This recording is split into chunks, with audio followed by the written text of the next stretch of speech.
What's wrong with Ubisoft games? Why are they somehow insanely tasty and insanely irritating at the same time?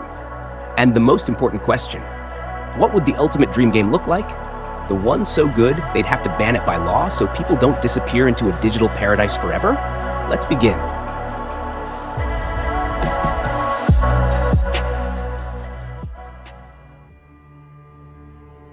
Games stopped being just entertainment a long time ago. They're films where you're the viewer, the screenwriter, the actor, the cameraman, and the stuntman who forgot to step off set. There are games you finish once and delete. And there are games you launch again and again. And the next day, and the next day, and the next day. And back then, Ubisoft was almost a quality guarantee. Stories, maps, weapons, atmosphere, iconic villains, the voices of an entire era. Far Cry, Ghost Recon, Assassin's Creed. But if everything used to be so sweet, why does it taste so bitter now? Oh my God. Why are even the most loyal fans turning away? Why do trailers excite you, but the actual gameplay ends up pleasing almost no one? Why do we keep hearing they're killing their own games? Too much monetization, too many battle passes. Don't trust Ubisoft trailers. The problem is hiding in the question itself. Please who? Ubisoft is trying to make games for everyone, and games that please everyone. Please no one. And here's my ideal Ghost Recon. It's a game where the operation doesn't start with gunfire. It starts with a hunt. You gather clues, interrogations, false leads. You keep everything on a pinboard. Analyze, search. Not highlighted markers. Hello? An actually interactive world, from libraries with secure terminals to a fake browser that can reveal your IP. You can disguise yourself as an agent. Okay, let's go. FBI, open up! Walk into an ambush, waste time, grab a missing puzzle piece, and all of that is just the prelude to the real op. Half the game is intellect, caution, preparation. The other half is a clean execution, a perfect assault where every mistake costs you. Or the dream version one of my subscribers suggested, and it froze me for a minute. A weight system that actually matters.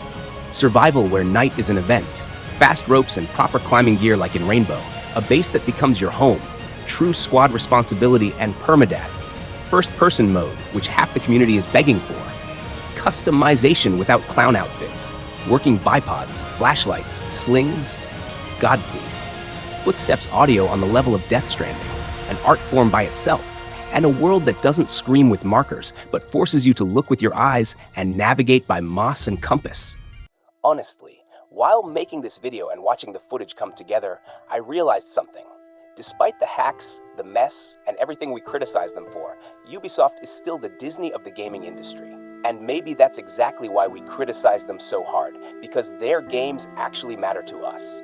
For the average player, these might sound odd, but these are exactly the things that make atmosphere feel alive. And now, reality. 90% of fans will say, just give us Wildlands 2. And here's another thing, monetization. Yeah, there's a lot of it, just like in any modern game. But the problem isn't how much there is. The problem isn't earn respect, doesn't make you proud. When a special ops game lets you buy a bubblegum-colored skin, that's not I built my operator. That's I bought something I'll forget about in a week. At best, you can meme it, but you can't feel it. 2 experiments. First, Patreon. Anyone who wants to support the channel gets unique content. And if it actually hits, then all of us together will understand. The problem is definitely not in monetization. Second, comments. Write a list of mechanics that would make a game perfect personally for you. That one feature that would make you say, take my $100, I don't regret it. Let it be the quiet voice of a small channel to the ocean of the entire industry. The voice of people who actually care about the games they play. And even if Ubisoft doesn't hear us, screw them. Others will. The ones with fire in their eyes. The ones who make games not to squeeze wallets, but to build worlds you want to return to. There are a lot of indie studios right now that are releasing genuinely great games.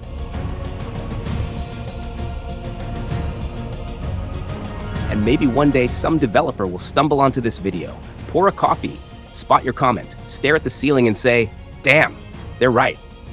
And then build that very game. The game you don't want to leave even to go to sleep. Thanks for watching. This was me.